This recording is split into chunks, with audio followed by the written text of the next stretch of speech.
Hello friends, this is Father Alphonse. Welcome to Words with Father. I'm talking to you from Blessed John Newman Center in Jonesboro.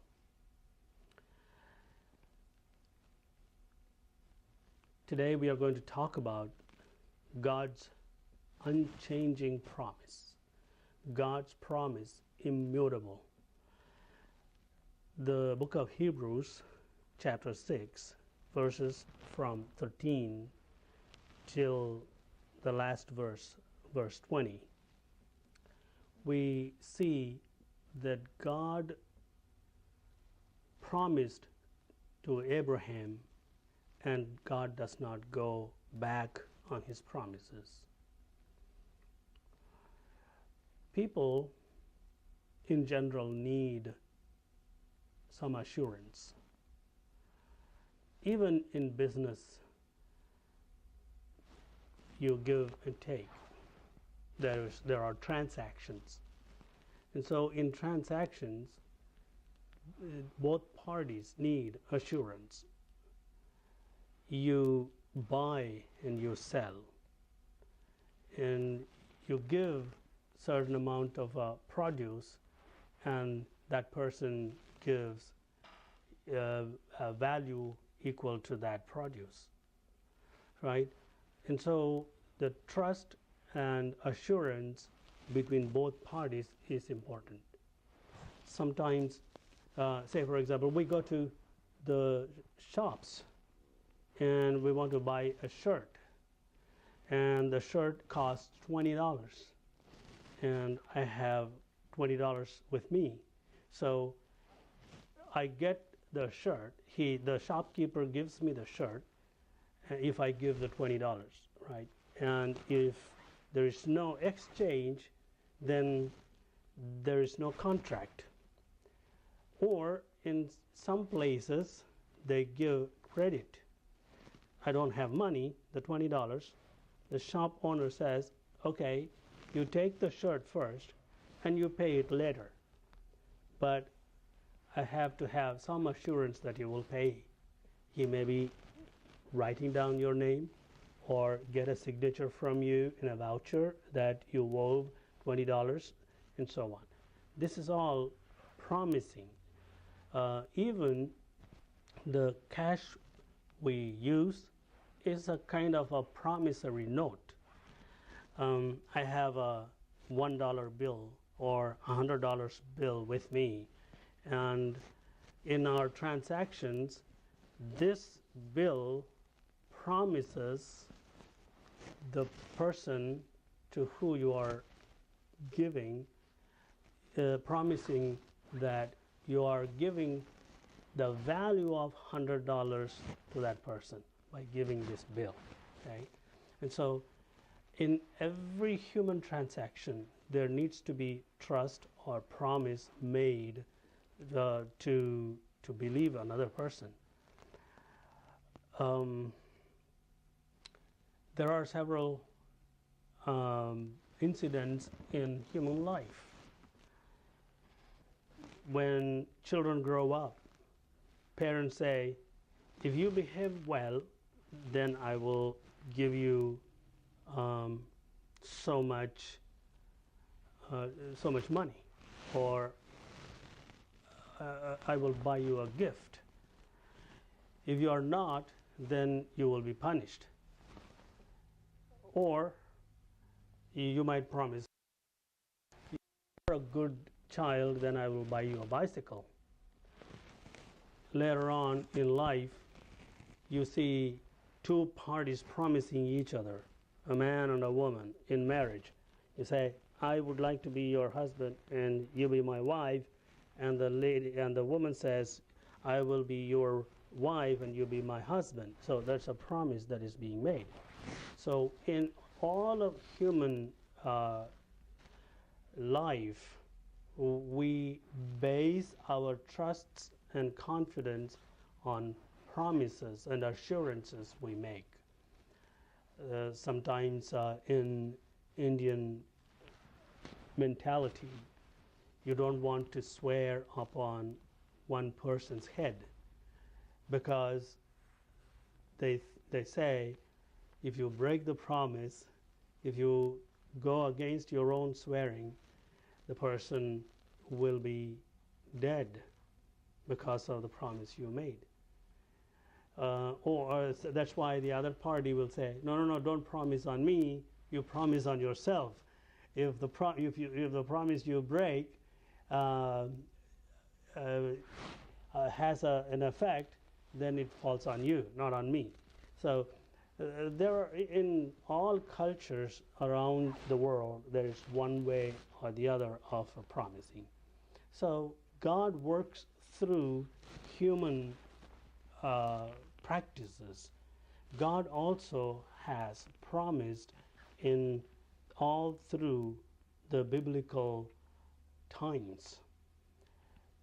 The most important promise, we could go a little bit farther and call this promise in God's terms and say it and call it as covenant, not promise. Covenant is much more sacred, and if you make a promise between two human beings, then it is a contract or a promise or an oath.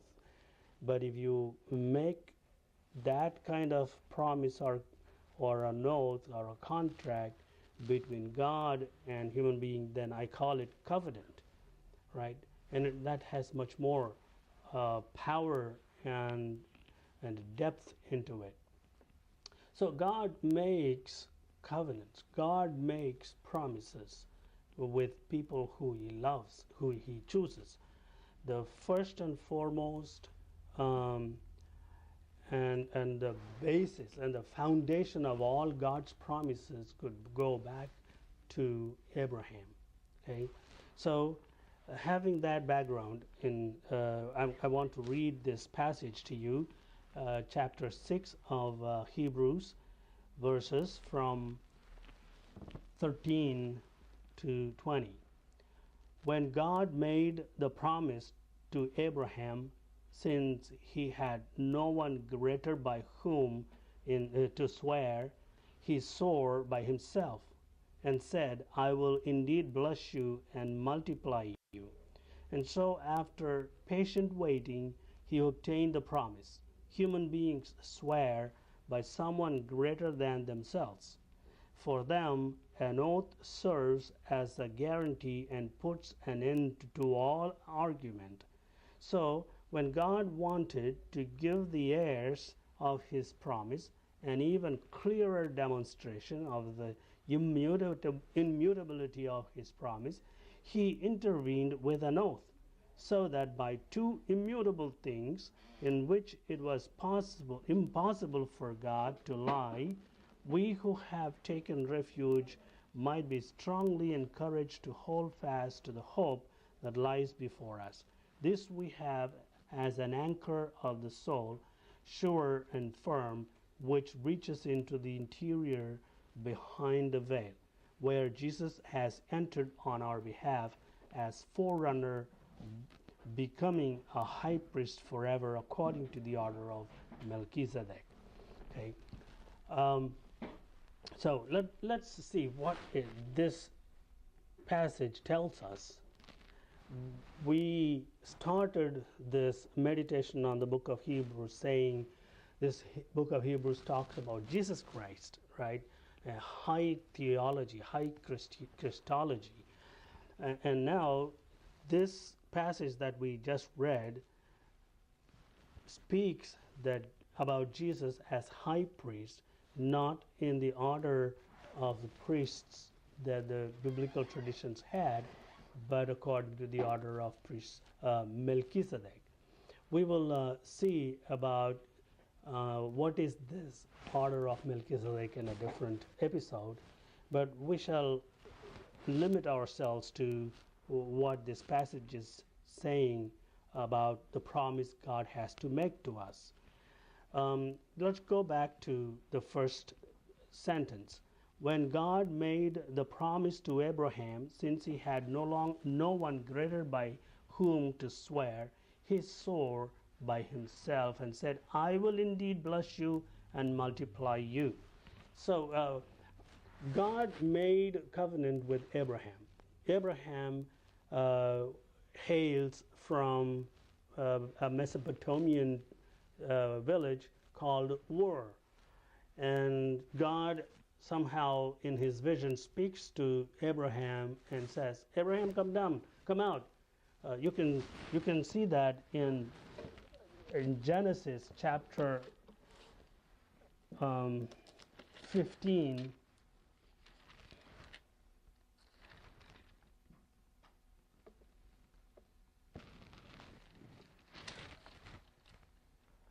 Okay, Genesis chapter 12, verses from 1 to 4. It says, the Lord said to Abraham, go forth from your land, your relatives, and from your father's house, to a land that I will show you. I will make of you a great nation, and I will bless you. I will make your name great, so that you will be a blessing. I will bless you. I will bless those who bless you, and curse those who curse you. All the families of the earth will find blessing in you. And so Abraham, he was Abram before he was named Abraham by God. Abram went as the Lord directed him. Okay, so this was the first time God makes a promise to Abraham. He says, you have to leave your kith and kin. You have to leave your own place and come. God doesn't even say where and how long, how far this place is.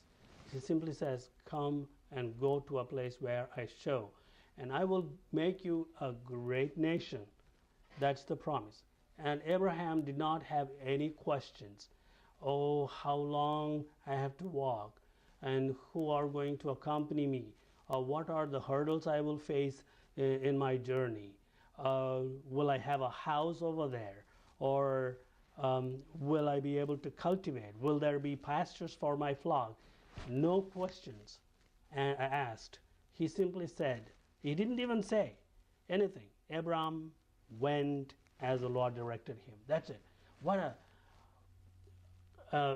a submission of Abraham or Abraham to God's call. If God calls us, do we have reservations? Do we have concerns about how will it be? Will I be okay? Will I be happy? Will I have challenges? And will I get into sickness or some enemy's hands? Will I fall into? We will have lots of thinking, and we even say, why do you call me Lord? I do not know. You are going to take me to some place where I do not know. No. You tell me. I need to have a future plan. Without future plan, how can I just simply jump into whatever you say? You are God. You know everything, and you want me to go simply blindly like that? I think even without asking such amount of questions, hesitate to go. Abraham is the father of our faith, father of our trust in God. And so he trusted God and he went, right? That was the first time God promised him, if you come, I will make you a great nation. But this passage from Hebrews says, when God made the promise to Abraham, since he had no one greater by whom to swear, he swore by himself. By himself. And I will indeed bless you and multiply you. See, after God called Abraham for the first time, Abraham went, and he had lots to deal with on his way, and he did not know if God's word will be fulfilled or what God's will is, because he was getting advanced in years. His wife was getting advanced in years. There's no way they perceived that there would be an offspring from them because of old age they were going into. When God called Abraham, he was already 75 years old, and Sarah, his wife, was not younger than him, too young than him, and so you see Sarah asking her maid to marry Abraham and get a son, but God says, no, no, no, no, that is a slave son. You will have a son who you will have through Sarah, and so on. And then by God's providence and blessing, Isaac was born later on, and him God asks to sacrifice. So Abraham takes Isaac to Mount Moriah to sacrifice. But again, God's intervention was there. It says, your faith is great, Abraham, don't harm the child. And then he brings Isaac back. And now, after all this, God promises a second time. And the author of the book of Hebrews says, someone, and now this is a kind of an oath, greater than the promise he made. When you promise, then you promise upon somebody else. Say in the court of law, the lawyers and judges use the sacred scriptures. If you are a Christian, then they show the Bible and say, I promise to tell the truth, and then you promise on the Bible, right? So you consider Bible greater than yourself. That's why you promise on the Bible. Or you can, in some places, they promise on the parents or grandparents. But there is no one greater than God. And so God promises, God makes an oath to Abraham on himself, and says, see, in Genesis again, the second time, chapter 22, verses 15 through 18.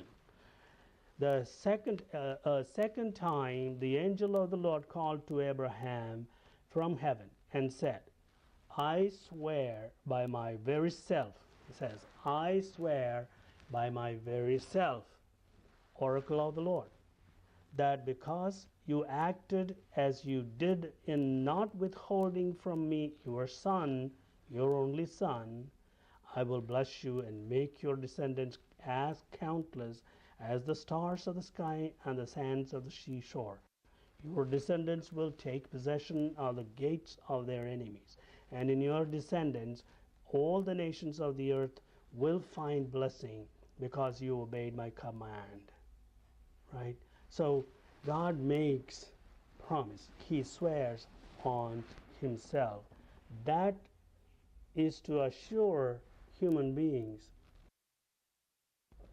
what he has promised he will bring to completion. Right? And we go back to Hebrews.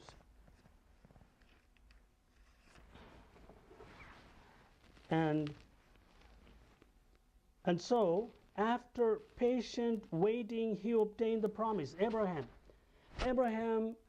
had a slave son, Ishmael, and a son from the free woman, that's Isaac. That's all he saw in his lifetime, I guess.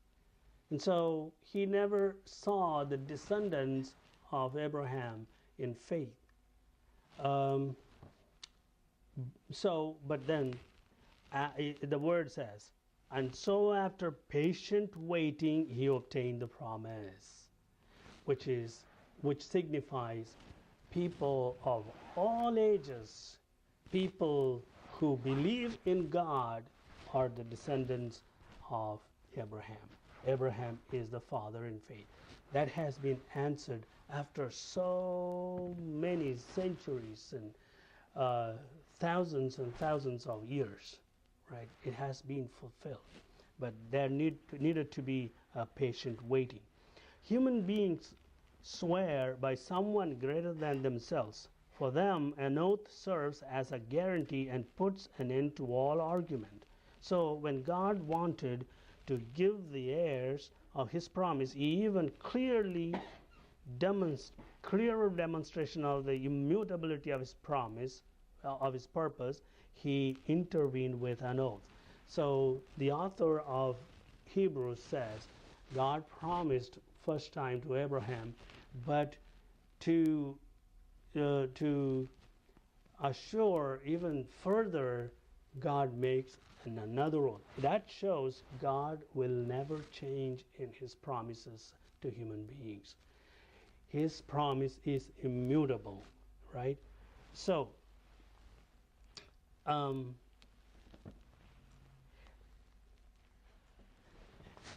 see, this is a beautiful, beautiful reflection that you and I can do, especially if you're thinking God has not answered my prayers. I don't know if God exists, or I don't know if God will hear my prayers at all, and why things happen to me like this. There are lots of challenges. People, uh, people of good faith, people who have lived all their lives as Catholic and Christians, and nothing to distract them in any manner in their faith journey, and all of a sudden they come and say, "Oh Father, I am really spending time, very dry time in my faith. I do not know if God is there. Look at what happens in my family.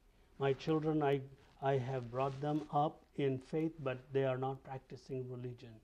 I have always lived my Catholic faith, but look at me, and I am not well. God has given me suffering through this disease."